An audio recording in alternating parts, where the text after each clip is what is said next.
Bongaon 15ই August নয়, 1947 সালের 18ই August আনুষ্ঠানিকভাবে স্বাধীন হয়েছিল। আজকের এই ভিডিওটা একটু অন্যরকম।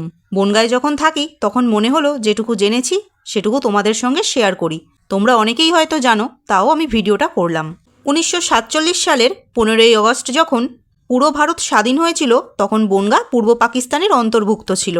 15ই অগস্টের পরেও দুদিন বনগাঁর মানুষজন দোটানায় ছিলেন যে ওনারা কোন রাষ্ট্রে থাকবেন।